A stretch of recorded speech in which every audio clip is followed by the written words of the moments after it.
J.K. Yadav Films present. बोली बोली शेरावाली मैया की Guddu Raj, presented by J.K. Albina Yadav Recording Films. Studio, Simran.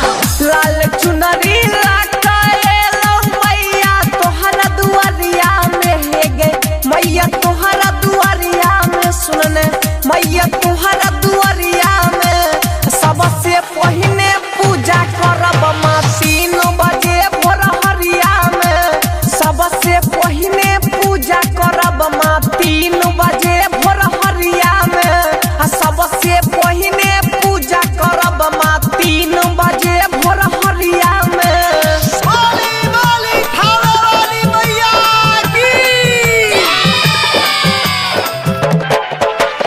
DJ Guddu Raj, DJ Guddu Raj.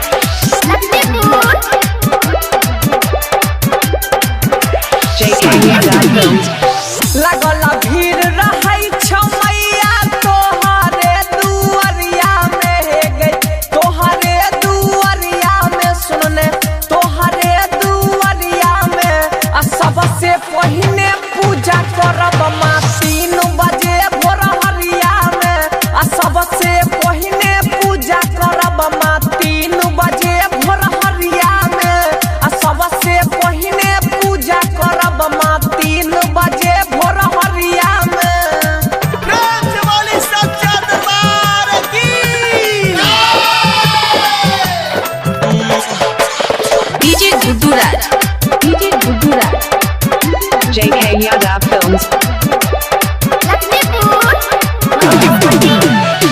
नव दिन रहै छै मैया मिथिला नगरिया में हे गई मिथिला नगरिया में सुनने मिथिला नगरिया में फरकिया वाला पूजा करै छौ 3 बजे भोर हरिया में धमहरा वाला पूजा करै छौ 3 बजे भोर हरिया में फरकिया वाला पूजा करौ माँ 3 बजे भोर हरिया में बोली बोली थावे वाली मैया की J.K. Yadav Films.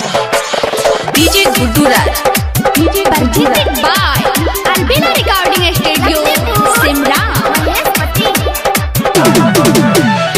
Tractor Dheeraj बा कहै छ मैया पूजबा मुंगेर खगड़िया में हे गई पूजबा मुंगेर खगड़िया में हे गई पूजबा मुंगेर धमहरा में बबुआ प्रिंसबा भजन गईतौ 3 बजे भोर हरिया में बबुआ प्रिंसबा भजन गईतौ 3 बजे भोर हरिया में J.K. Yadav Films.